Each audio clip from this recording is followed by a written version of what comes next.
ZEE5 app download ಮಾಡಿ ಮತ್ತು ಸಂಪೂರ್ಣ ಸಂಚಿಕೆಗಳನ್ನು ಉಚಿತವಾಗಿ ನೋಡಿ.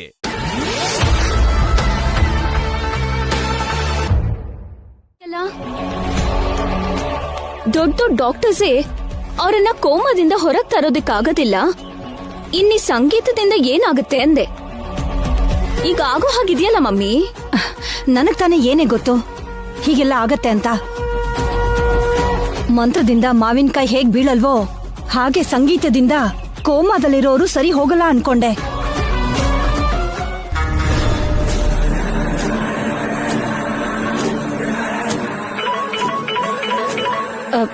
ಐಶ್ವರ್ಯ ಫೋನು. ಮ್ಯೂಸಿಕ್ ಥೆರಪಿ ಬಗ್ಗೆ ಕೇಳ್ತಾಳೋ ಏನೋ. ಏನ್ ಹೇಳಿ? ನಡೆದಿದ್ದೆ ಹೇಳು ಮಮ್ಮಿ. ಹಲೋ ಐಶ್ವರ್ಯ. ಹಲೋ ಗೌರಮ್ಮ, ಬೆಳಗಿನ ಜಾವಾನೆ ಆ ಮುದ್ಕಂಗೆ ಮ್ಯೂಸಿಕ್ ಥೆರಪಿ ಮಾಡ್ತೀನಿ ಅಂದಿದ್ರಲ್ಲ, ಏನಾಯ್ತು? ಆಯ್ತು, ಹಾಡ್ ಹೇಳಿದ್ದು ಮುಗ್ದೋಯ್ತು. ಅವ್ರಿಗೆ ಮೂವ್ಮೆಂಟ್ ಏನು ಬರ್ಲಿಲ್ಲ ಅಲ್ವಾ? ಬಂತು.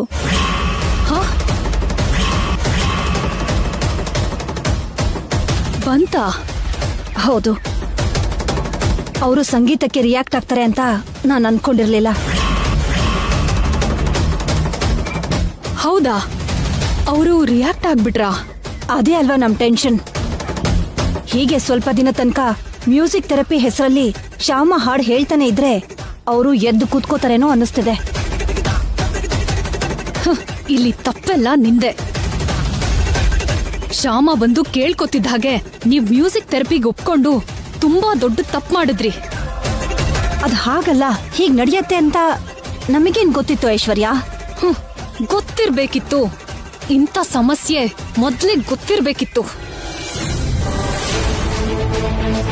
ಆ ಸಮಸ್ಯೆ ಬರ್ದಿರೋ ಹಾಗೆ ನೋಡ್ಕೋಬೇಕಿತ್ತು. ಈಗ ನಾನು ಅಲ್ಲೇ ಇದ್ದಿದ್ರೆ ನೀವ್ ಮ್ಯೂಸಿಕ್ ಥೆರಪಿ ಮಾಡಕ್ಕೆ ಒಪ್ಕೋತಾನೆ ಇರ್ಲಿಲ್ಲ. ಈಗ ಆ ಮುದ್ಕ ಮ್ಯೂಸಿಕ್ ಥೆರಪಿಗೆ ರೆಸ್ಪಾಂಡ್ ಮಾಡಿ ಎದ್ದು ಕುತ್ಕೊಂಡ್ರೆ ಏನ್ ಮಾಡೋದ್ ನಾವು? ಬೇಕು ಅಂತಾನೆ ಯಾವ್ದೋ ವೆಹಿಕಲ್ ರಾಂಗ್ ರೂಟಲ್ ಬಂದು ಅವ್ರ ಕಾರ್ನ ಗುದ್ದಿದೆ ಅನ್ನೋ ನಿಜ ಅವ್ರು ಹೇಳ್ತಾರಲ್ಲ, ಆಮೇಲೆ ಪೊಲೀಸ್ ಎನ್ಕ್ವೈರಿ ಶುರು ಆಗುತ್ತಲ್ಲ, ಆವಾಗ ನಮ್ ಸೀಕ್ರೆಟ್ ಎಲ್ಲಾನು ಹೊರಗ್ ಬರುತ್ತೆ. ಅದ್ರ ಜೊತೆಗೆ ನೀನು ಅಖಿಲ್ ಜಾತಕದ ಪೇಪರ್ ಚೇಂಜ್ ಮಾಡಿದ್ಯಾ ಅನ್ನೋ ವಿಷಯ ಕೂಡ ಹೊರಗ್ ಬರುತ್ತೆ. ಅದೇ ನನ್ಗೂ ಭಯ ಆಗ್ತಾ ಇರೋದು ಐಶ್ವರ್ಯ. ನೀನೇ ಏನಾದ್ರೂ ಮಾಡಿ ಈ ಸಮಸ್ಯೆಯಿಂದ ನಮ್ಮನ್ನ ಕಾಪಾಡು.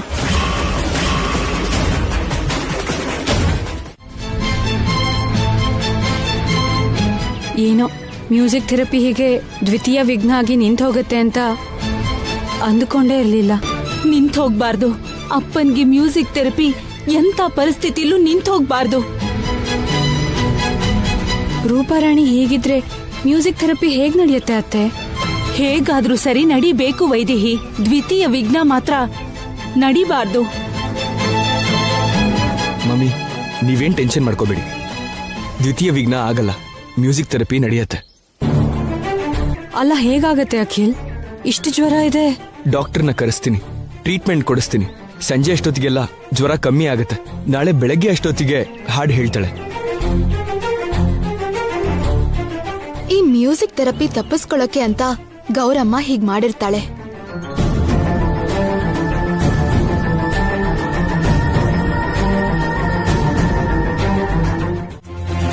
ಅಮ್ಮ ರೂಪಾ,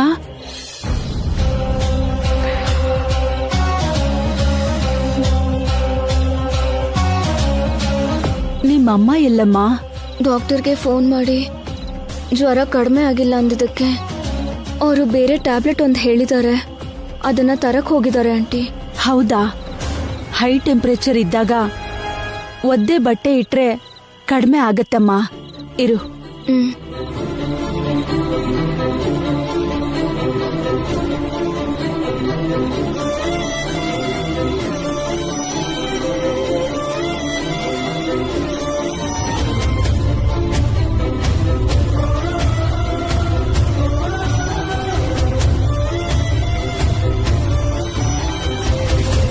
ಅತ್ತೆ ಕೊಡಿ, ನಾನ್ ಮಾಡ್ತೀನಿ. ಪರವಾಗಿಲ್ಲ ಬಿಡಮ್ಮ.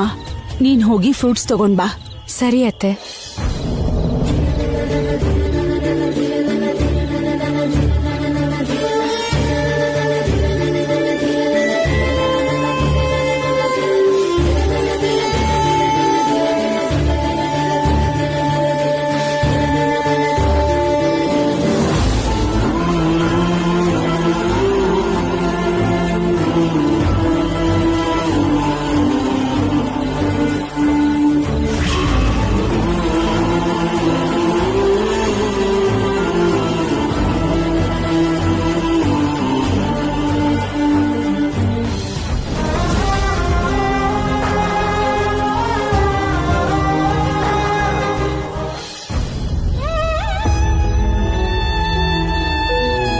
ರೂಪಾರಾಣಿಗೆ ಬೇಗ ಜ್ವರ ಹೋಗ್ಲಿ ಅಂತ ಮಮ್ಮಿ ಎಷ್ಟು ಕಷ್ಟಪಡ್ತಿದ್ದಾರೆ ನೋಡು.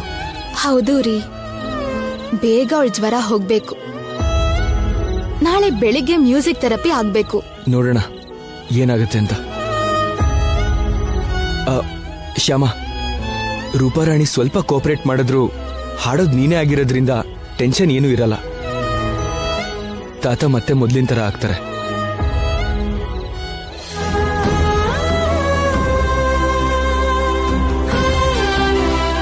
ರೂಪಾ ರೂಪಾ ರೂಪಾ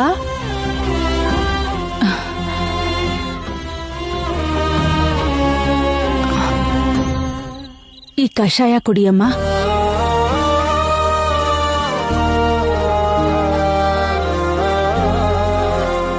ನಿಮ್ಮಮ್ಮ ಇನ್ನೂ ಬರ್ಲಿಲ್ವಮ್ಮ?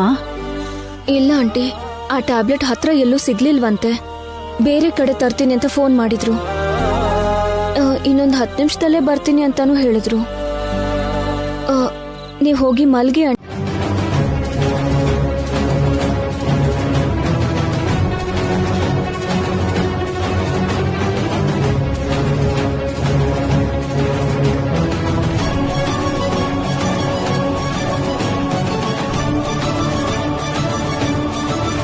ಅತ್ತೆ ನೋವು ನೋಡಕ್ಕಾಗ್ತಿಲ್ಲ. ರೂಪಾರಾಣಿಗೆ ಇನ್ನೂ ಜ್ವರ ಕಡಿಮೆ ಆಗಿಲ್ಲ. ಯಾರಿಗೂ ಕಾಣಿಸ್ತಿರೋ ಹಾಗೆ ನಾನು ಹೋಗಿ ತಾತನ ಹತ್ರ ಹಾಡು ಹಾಡಿದ್ರೆ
ಕೃಷ್ಣ, 2ನೇ ವಿಘ್ನ ಆದ್ರೆ ಮ್ಯೂಸಿಕ್ ಥೆರಪಿಯಿಂದ ಪ್ರಯೋಜನ ಆಗಲ್ಲ ಅಂತ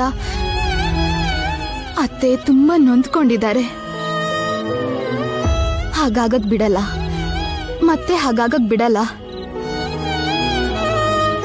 ನಾನ್ ಹಾಡ್ತೀನಿ. ಏನು ವಿಘ್ನ ಆಗ್ದಿದ್ದ ಹಾಗೆ ನಾನ್ ಹಾಡ್ತೀನಿ.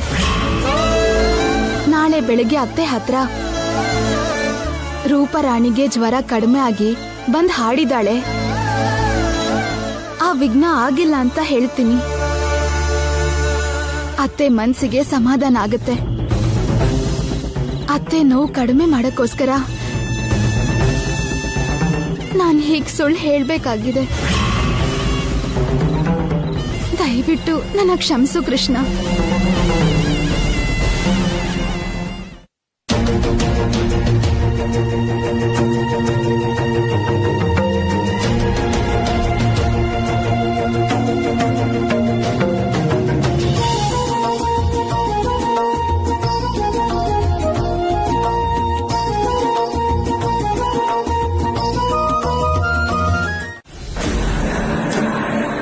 ಏನಿದು, ರಾತ್ರಿ ಎಲ್ಲ ನಿದ್ರೆ ಬರಲಿಲ್ಲ. ಮನ್ಸೊಳಗೆಲ್ಲ ಏನೋ ಕಷ್ಟ. ಒಂದ್ ವೇಳೆ ಅಲ್ಲಿ ಮ್ಯೂಸಿಕ್ ಥೆರಪಿ ಆಗಿರುತ್ತಾ? ತಾತಂಗೆ ಪ್ರಜ್ಞೆ ಬಂದಿರುತ್ತಾ? ಗೌರಮ್ಮಂಗೆ ಫೋನ್ ಮಾಡಿ ನೋಡ್ತೀನಿ.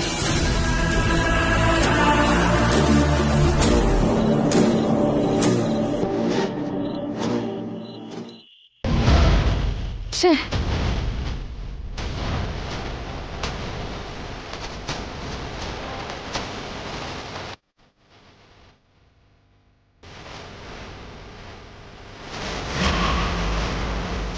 ಏನ್ ಫೋನ್ ಸ್ವಿಚ್ ಆಫ್ ಬರ್ತಿದ್ಯಲ್ಲ, ಅಂದ್ರೆ ಸಮಥಿಂಗ್ ಇಸ್ ರಾಂಗ್. ಈಗಲೇ ಬೆಂಗಳೂರಿಗೆ ಹೋಗ್ಬೇಕು. ಅರುಣ್ ಹೇಗೆ ಹೇಳಲಿ? ತಾತನ್ನ ನೋಡದೆ ಇರೋಕ್ಕೆ ಆಗ್ತಾ ಇಲ್ಲ. ಅವರೇ ನೆನಪಾಗ್ತಿದ್ದಾರೆ ಅಂತ ಇಮೋಷ್ನಲ್ ಆಗಿ ಮಾತಾಡ್ತೀನಿ. ಅತ್ತೆ ಅವ್ರಿಗೆ ಆ ಸಂಕಟ ಹೋಗ್ಲಿ ಅಂತಾನೆ ತಾತ ಅವ್ರನ್ನ ಬದುಕ್ಸು ಅಂತ ನಿನ್ನ ಅಷ್ಟೆಲ್ಲ ಬೇಡ್ಕೊಂಡಿದ್ದು.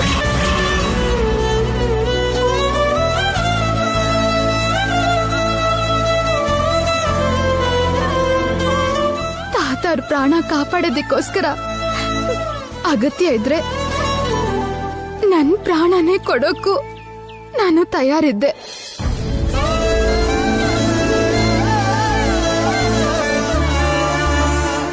ಅದಕ್ಕೆ ರೂಪರಾಣಿಗ್ ಜ್ವರ ಬಂದು ಬರಲ್ಲ ಅಂತ ಅಂದಾಗ ಮ್ಯೂಸಿಕ್ ಥೆರಪಿ ನಾನೇ ಮಾಡ್ಬೇಕು ಅಂತ ನಿರ್ಧಾರ ಮಾಡಿದೆ.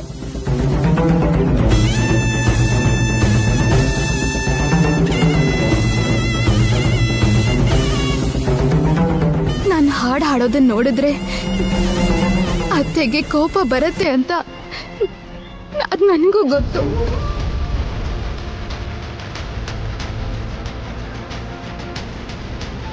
ಅತ್ತೆಗೆ ಕೋಪ ಬರೋದ್ರಿಂದ ಏನಾಗುತ್ತೆ ಅಂತನೂ ನನಗೆ ಗೊತ್ತು. ಏನಾದ್ರೂ ಪರವಾಗಿಲ್ಲ ಅನ್ಕೊಂಡೆ. ನನ್ನ ಜೀವನ ಏನೇ ಆದ್ರೂ ಸುಮ್ಮನೆ ಇರ್ತಿದ್ದೆ.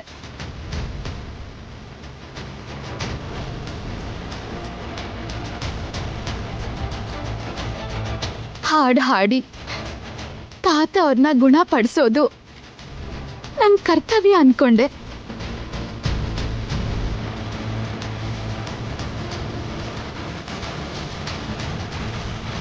ನನಗೆ ನಿನ್ನ ಆಶೀರ್ವಾದ ಇದ್ದಿದ್ರಿಂದಾನೆ ನನ್ನ ಕರ್ತವ್ಯನ ನಾನು ಪೂರ್ತಿ ಮಾಡೋಕ್ಕಾಗಿದ್ದು.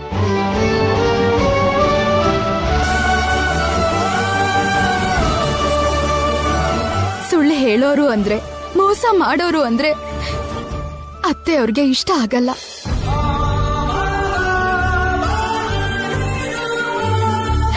ಇಷ್ಟು ದಿನ ಹಾಡ್ ಹಾಡಕ್ಕೆ ನಂಗ್ ಬರಲ್ಲ ಅಂತ ಅತ್ತೆ ಅವ್ರಿಗೆ ಸುಳ್ಳು ಹೇಳ್ತಾ ಬಂದೆ.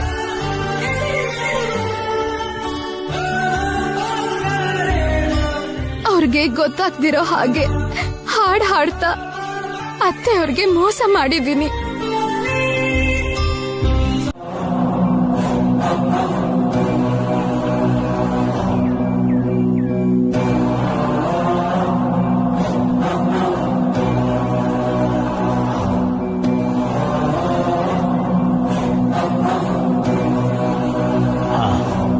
ನೀವು ಹೇಳಿದ್ದು ಸರಿಯಾಗೇ ಇದೆ ಅಳಿ. ಅಂದ್ರೆ ಇದು ಅಖಿಲ್ ಜಾತಕದ ಪ್ರತಿ ಅಲ್ಲ.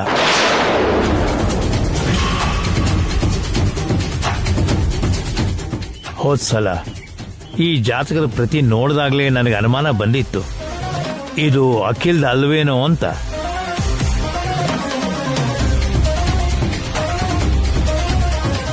ಆದರೂ ಕೂಡ ದೊಡ್ಡೋರು ನಾವು, ವಯಸ್ಸು ಬೇರೆ ಆಗಿದೆ, ತಪ್ಪಾಗಿ ನೋಡಿದ್ನೇನೋ ಅಂತ ಅನ್ಕೊಂಡಿದ್ದೆ.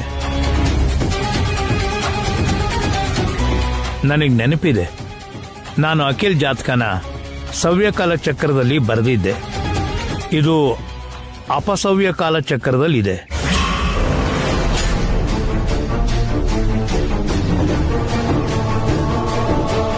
ಅಂದ್ರೆ ಖಂಡಿತ ಯಾರೋ ಅಖಿಲ್ ಜಾತಕನ ಯಾರೋ ಬದಲಾಯಿಸಿದಾರೇನೋ ಅಂತ ನನಗೆ ಅನ್ನಿಸ್ತಾ ಇದೆ.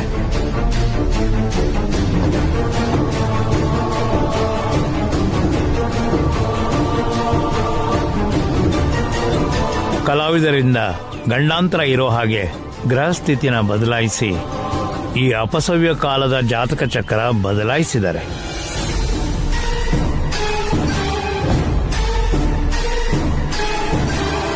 ಹೀಗೆ ಅಖಿಲ ಜಾತಕ ಚಕ್ರನ ಬದಲಾಯಿಸೋ ಅಗತ್ಯ ಯಾರಿಗಿರುತ್ತೆ? ಗೌರಮ್ಮಂಗ್ ಬಂದಿದೆ ಅಪ್ಪ.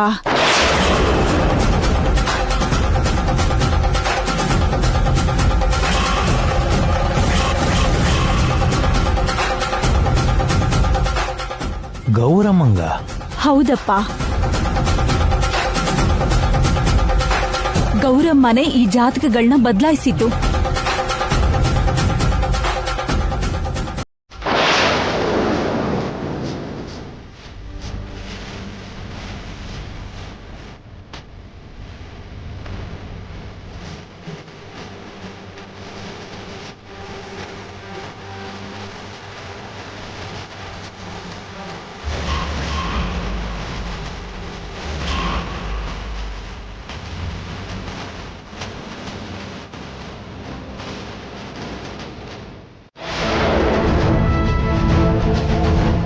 ಅತ್ತೆ, ಆವತ್ತು ಅಖಿಲ್ಗೆ ಕರೆಂಟ್ ಶಾಕ್ ಹೊಡೆದಿದ್ದು ನೆನ್ಪಿದ್ಯಲ್ಲ? ಹೌದು, ನೆನ್ಪಿದೆ. ಅವನ್ ಜಾತಕದ ಪ್ರಭಾವದಿಂದ ಕರೆಂಟ್ ಶಾಕ್ ಹೊಡಿತು ಅಂತ ಅನ್ಕೊಂಡ್ರಲ್ಲ ನೀವು? ಹೌದು. ಅದು ಜಾತಕದ ಪ್ರಭಾವ ಅಲ್ಲ ಅತ್ತೆ, ಈ ಗೌರಮ್ಮನ್ ಪ್ರಭಾವ.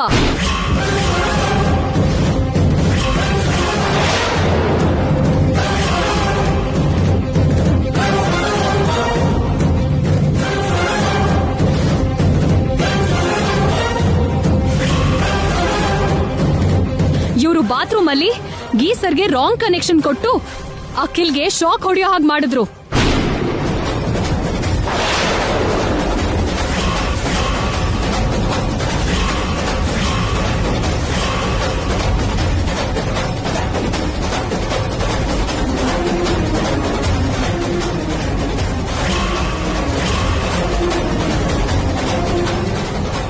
ಸುಳ್ಳು, ಇದು ಹಸಿ ಸುಳ್ಳು. ನಿಜ, ಇದೇ ನಿಜ.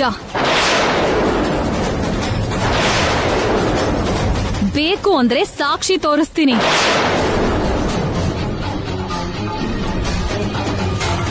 ಇಲ್ಲೋಡಿ ಅತ್ತೆ.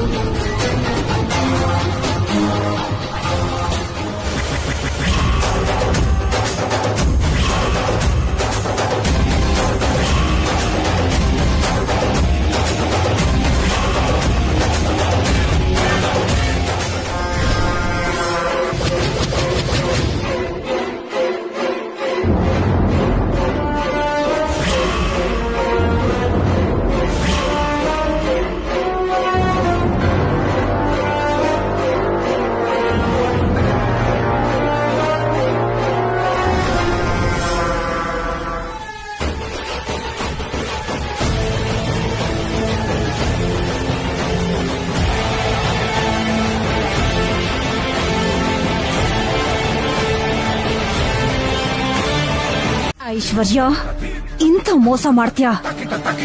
ನಿಜ ಹೊರಗಡೆ ಬರ್ತಿದ್ದ ಹಾಗೆ ನೀನು ಬಚಾವಾಗೋಕೆ ನನ್ನನ್ನ ಕಳ್ಳಿ ಮಾಡ್ತೀಯಾ? ಬಿಡಲ್ಲ, ನಿನ್ನ ಖಂಡಿತ ಬಿಡಲ್ಲ. ಇದಕ್ಕಿಂತ ಜಾಸ್ತಿ ಅನುಭವಿಸ ಹಾಗೆ ಮಾಡ್ತೀನಿ. ಮಮ್ಮಿ, ಹಿಂದೆ ಐಶ್ವರ್ಯ ನಿನ್ ಹತ್ರ ಎಷ್ಟ್ ಸಲ ಫೋನಲ್ಲಿ ಮಾತಾಡಿದಾಳಲ್ಲ, ಆ ರೆಕಾರ್ಡಿಂಗ್ಸ್ ಎಲ್ಲ ಇದೆಯಲ್ಲ? ಇದೆ. ಆ ರೆಕಾರ್ಡಿಂಗ್ಸ್ ಎಲ್ಲ ಭದ್ರವಾಗಿದೆ. ಹಾಗಾದ್ರೆ ಆ ರೆಕಾರ್ಡಿಂಗ್ಸ್ ಎಲ್ಲ ಹೊರಗಡೆ ಹಾಕೋಣ. ಐಶ್ವರ್ಯ ನಿಜ ಸ್ವರೂಪ ಹೊರಗಡೆ ಬರುತ್ತಲ್ಲ. ಇವಾಗೇನಾದ್ರೂ ಅವಳು ನಿಜ ಸ್ವರೂಪನ ಹೊರಗ್ ಬರೋ ಹಾಗೆ ಮಾಡಿದ್ರೆ ಅವಳು ನಿನ್ ಮದ್ವೆ ನಡೆದಿರೋ ಹಾಗೆ ಏನಾದ್ರೂ ಒಂದು ಅಡ್ಡಿ ಮಾಡ್ತಾಳೆ. ವಸಂತನ್ ತರ ಐಶ್ವರ್ಯ ಕ್ಷಮಿಸೋ ಜಾತಿ ಅಲ್ಲ, ಸೇಡ್ ಬೆಳೆಸ್ಕೊಂಡು ತೀರಿಸ್ಕೊಳ್ಳೋ ಜಾತಿ. ಅದಕ್ಕೆ ಸದ್ಯಕ್ಕೆ ನಾವು ಸೈಲೆಂಟ್ ಆಗಿರೋಣ. ಹೇಗಾದ್ರೂ ಮಾಡಿ ನಿನ್ನ ಮದ್ವೆ ನಡೆಯೋ ಹಾಗೆ ಮಾಡೋಣ. ನಿನ್ನ ಮದ್ವೆ ಆದ್ಮೇಲೆ ಆಗ ಐಶ್ವರ್ಯನ್ ವಿಷಯ ನೋಡ್ಕೋತೀನಿ.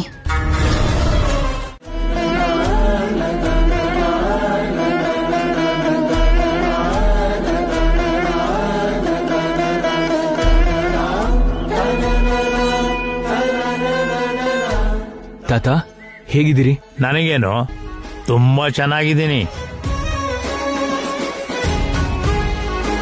ನಾನಿವತ್ತು ಹೀಗೆ ಬದುಕಿ ಕೂತಿದ್ದೀನಿ ಅಂದ್ರೆ ಅದಕ್ಕೆ ಕಾರಣ ಈ ಹುಡುಗಿನೇ. ಈ ವರ್ಷ ವಸಂತ ಹುಟ್ಟಿದ ದಿನಾನ ನಾನು ನೋಡ್ತೀನೋ ಇಲ್ವೋ ಅಂತ ಅನ್ಕೊಂಡಿದ್ದೆ. ನೋಡೋ ಹಾಗೆ ಮಾಡಿದ್ದೆ ನಿನ್ನ ಹೆಂಡತಿ. ಒಂದು ರೀತಿಲಿ ಇದು ವಸಂತ ಹುಟ್ಟಿರೋ ದಿನ ಅಲ್ವೋ? ಪುನರ್ಜನ್ಮ ಎತ್ತಿ ಮತ್ತೆ ಹುಟ್ಟಿರೋ ನನ್ನ ಹುಟ್ಟಿದ ದಿನ ಕಣೋ. ನಮ್ಮಮ್ಮ 9 ತಿಂಗಳು ಹೊತ್ತು ನನಗೆ ಜನ್ಮ ಕೊಟ್ರೆ ಈ ಅಮ್ಮ ಒಂದು ಹಾಡು ಹೇಳಿ ನನಗೆ ಪುನರ್ಜನ್ಮ ಕೊಟ್ಟಿದ್ದಾಳೆ. ಮಾತೃದೇವೋ ಭವ ಅಂತಾರೆ. ಅಂದ್ರೆ ಅಮ್ಮ ದೇವ್ರಿಗೆ ಸಮಾನ. ಈ ಶ್ಯಾಮನು ನನಗೆ ದೇವ್ರ ಸಮಾನನಪ್ಪ.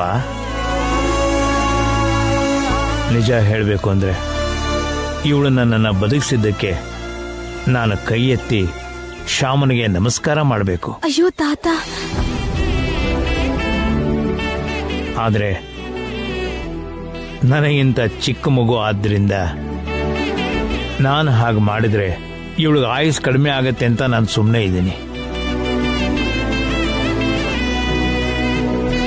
ಹಾಗ್ ಮಾತಾಡ್ಬೇಡಿ ತಾತ, ದಯವಿಟ್ಟು ಹಾಗ್ ಮಾತಾಡ್ಬೇಡಿ. ನಿಮ್ಮನ್ನ ಕಾಪಾಡೋದು ನಮ್ ಕರ್ತವ್ಯ. ನಮ್ ಪ್ರಾಣ ಕೊಟ್ಟಾದ್ರೂ ಸರಿ, ನಿಮ್ಮನ್ನ ಕಾಪಾಡಬೇಕು. ನಿಮ್ಮ ಆಶೀರ್ವಾದನೇ ನಮ್ಗೆ ಶ್ರೀರಾಮ ರಕ್ಷೆ. ಆಶೀರ್ವಾದ ಮಾಡ್ಬೇಕಾದ ಸ್ಥಾನದಲ್ಲಿದ್ದು ನೀವ್ ಹಾಗೆಲ್ಲ ಮಾತಾಡ್ಬೇಡಿ ತಾತ.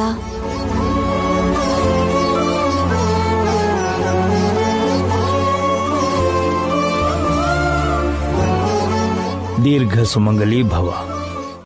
ಅದು ಅನ್ಕೊಂಡ ತಕ್ಷಣ ಕೊಡೋ ಗಿಫ್ಟ್ ಅಲ್ಲ. ಮತ್ತೆ ಅಂದ್ಕೊಂಡಾದ್ಮೇಲೆ ಎಷ್ಟು ದಿನ ಕೊಡೋ ಗಿಫ್ಟು? ಅನ್ಕೊಂಡ್ಮೇಲೆ 9 ತಿಂಗಳಿಗೆ ಕೊಡೋ ಗಿಫ್ಟ್.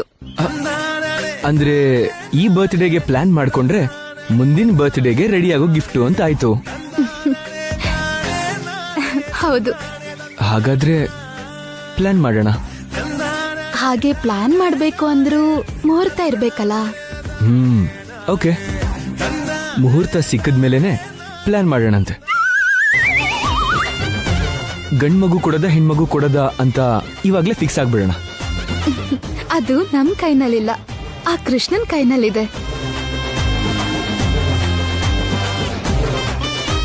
ನೆಕ್ಸ್ಟ್ ಇಯರ್ ಕೊಡೋ ಗಿಫ್ಟ್ ಬಗ್ಗೆ ಕೃಷ್ಣ ನೋಡ್ಕೋತಾನ್ ಬಿಡಿ. ಮೊದ್ಲು ಈ ಬರ್ತ್ಡೇಲಿ ಅತ್ತೆಯವ್ರಿಗೆ ಏನ್ ಗಿಫ್ಟ್ ಕೊಡ್ಬೇಕು ಅನ್ನೋದನ್ನ ಯೋಚನೆ ಮಾಡಿ.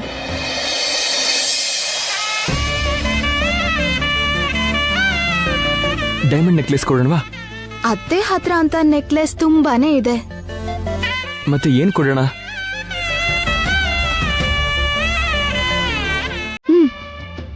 ಏನಂದ್ರೆ ನನ್ಗೊಂದು ಐಡಿಯಾ ಬಂತು. ಏನು?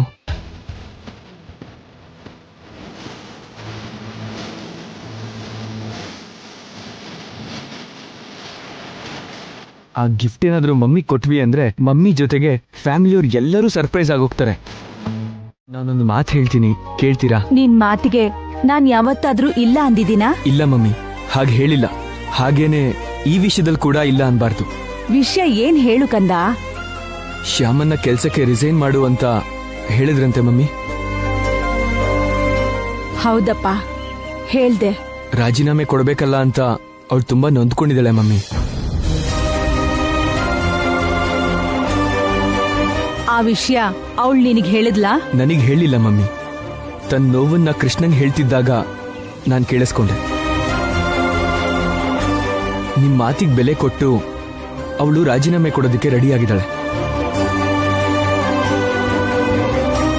ಆದ್ರೆ ಆ ಕೆಲ್ಸನ ದುಃಖ ಪಡ್ತಾ ಮಾಡ್ತಿದ್ದಾಳೆ.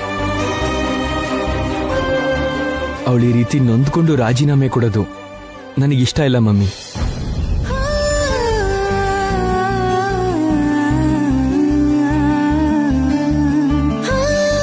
ಅವಳಿಗೆ ಕಷ್ಟ ಕೊಡೋದು ನನಗ್ ಕೂಡ ಇಷ್ಟ ಇಲ್ಲಪ್ಪ. ಆದ್ರೆ ಹೊರಗಡೆ ಜನ ಸಂಬಳಕ್ಕೋಸ್ಕರ ಆಸೆ ಪಟ್ಟು ಈ ಮನೆ ಸೊಸೆ ಕೆಲ್ಸ ಮಾಡ್ತಿದ್ದಾಳೆ ಅಂತ ಅನ್ಕೋತಿದಾರಂತೆ. ಜನ ಹಾಗ ಅನ್ಕೊಳ್ಳೋದ್ರಿಂದ ನಮ್ ಮರ್ಯಾದೆ ಹೋಗುತ್ತಲ್ವಾ? ಅದಕ್ಕೆ ನಾನ್ ಅವಳಿಗೆ ಕೆಲ್ಸ ಬಿಟ್ಬಿಡು ಅಂತ ಹೇಳಿದ್ದು. ನಮ್ ಮರ್ಯಾದೆ ಹೋಗ್ದಿದ್ದ ಹಾಗೆ ಅವಳು ಕೆಲ್ಸ ಮಾಡ್ತಾ ಇದ್ರೆ ನಿಮ್ಗೇನ್ ಅಭ್ಯಂತರ ಇಲ್ವಲ್ಲ ಮಮ್ಮಿ? ಹಾಗಾದ್ರೆ ನನ್ಗೇನ್ ಅಭ್ಯಂತರ ಇರುತ್ತಪ್ಪ? ಅಖಿಲ್ ಅವನ್ ಕೈಲಾಗಿದ್ದನ್ನ ಮಾಡಿದ್ರೆ ನಾನು ನನ್ ಕೈಯಲ್ಲಾಗೋದನ್ನ ಮಾಡ್ಬೇಕಲ್ವಾ? ಮಿಸ್ ಬ್ಯಾಂಗ್ಳೂರ್ ಆಗಿ ಹೆಸರು ತಗೊಂಡಿರೋ ನಾನು ಮದ್ವೆ ಆದ್ಮೇಲೆ ಮನೆ ಸೊಸೆ ಮಾತ್ರ ಆಗಿ ಮನೇಲೆ ಬಿದ್ದಿದ್ದೀನಿ. ಆದ್ರೆ ಶ್ಯಾಮ ಈ ಮನೆ ಸೊಸೆ ಆಗಿ ಕೆಲ್ಸಕ್ಕೂ ಹೋಗಿ ಹೆಸರು ಮತ್ತೆ ಫೇಮ್ ತಗೋತಿದ್ದಾಳ. ನಾನ್ ಬಿಡಲ್ಲ. ಅವಳಿಗೆ ಆ ಹೆಸರು ಮತ್ತೆ ಫೇಮ್ ಬರಕ್ ಬಿಡೋದಿಲ್ಲ.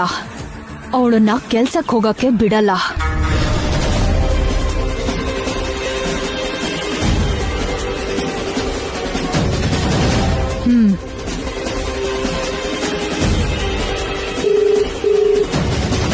ಹಲೋ ಐಶ್ವರ್ಯ. ಹಲೋ ಸೌಜನ್ಯ, ಬ್ಯುಸಿಯಾಗಿದ್ಯಾ? ಇಲ್ಲ, ಹೇಳು. ನೀನ್ ಬ್ಯುಸಿಯಾಗಿದ್ರು ಕೂಡ ನಾನ್ ಹೇಳೋದ್ ಕೇಳಿಸ್ಕೊಳ್ಳೋದು ಮುಖ್ಯ. ಅಷ್ಟು ಇಂಪಾರ್ಟೆಂಟ್ ಮ್ಯಾಟರ್ ಇದು. ಏನ್ ಅಷ್ಟು ಇಂಪಾರ್ಟೆಂಟ್ ಮ್ಯಾಟರ್? ನೀನು ಈಗ್ಲೇ ಕೃಷ್ಣ ತುಳಸಿನ ಕೆಲ್ಸದಿಂದ ತೆಗ್ದಾಕ್ಬೇಕು. ಕೃಷ್ಣ ತುಳಸಿನ ಕೆಲ್ಸದಿಂದ ತೆಗೆಸ್ಬೇಕಾ? ಯಾಕೆ? ಯಾಕೆ ಏನು ಅಂತ ಆಮೇಲೆ ಹೇಳ್ತೀನಿ. ಮೊದ್ಲು ಅವಳು ಕೆಲ್ಸ ಕಳ್ಕೊಳ್ದೇ ಇದ್ರೆ ನನ್ ತಲೆನೋವು ಹೋಗಲ್ಲ. ಆ ಕೃಷ್ಣ ತುಳಸಿ ನಮಗ್ ಕೂಡ ಇಲ್ಲಿ ತಲೆನೋವಾಗಿ ನಿಂತಿದ್ದಾಳೆ. ಮತ್ತಿನ್ನೇನು, ಅವಳನ್ನ ಬೇಗ ಕೆಲ್ಸದಿಂದ ತೆಗ್ದುಹಾಕು. ಇಬ್ರು ತಲೆನೋವು ಕಡಿಮೆ ಆಗುತ್ತೆ. ಓಕೆ, ಹಾಗೆ ಮಾಡ್ತೀನಿ. Thank you.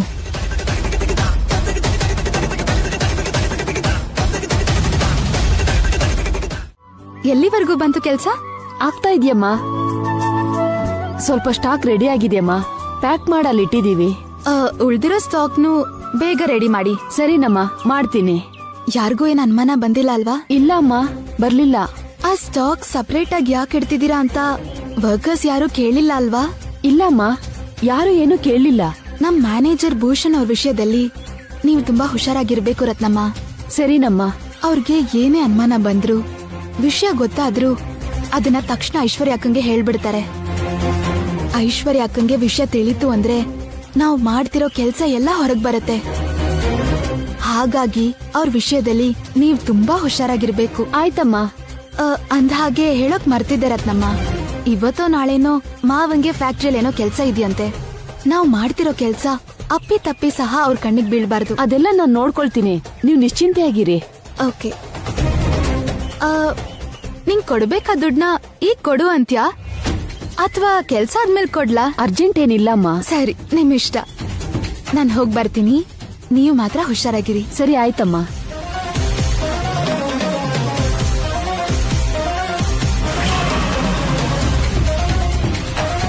Ratnamma, stock packing ಆಯ್ತಾ? ಹಾ, ಆಗಿದೆ. ಲಾರಿ ಬಂದಿದೆ, ಆಗಿದ್ರೆ ಲೋಡಿಂಗ್ ಮಾಡೋಣ ಅಂತೀರಾ? ಸರಿ. ಹಾ, ಸರಿ. ಏ ರಂಗ, ನಿಂತ್ಕೋ.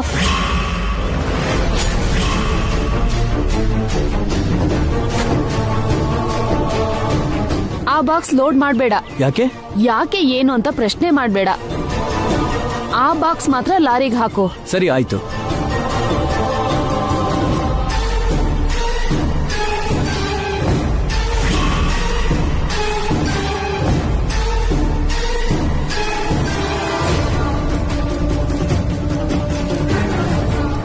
ಆ ಕಡೆ ಇರೋ ಬಾಕ್ಸ್ ನ ಮಾತ್ರ ತಗೊಂಡ್ ಹೋಗಿ ಲಾರಿಗೆ ಹಾಕ್ಸಿ, ಸರಿನಾ?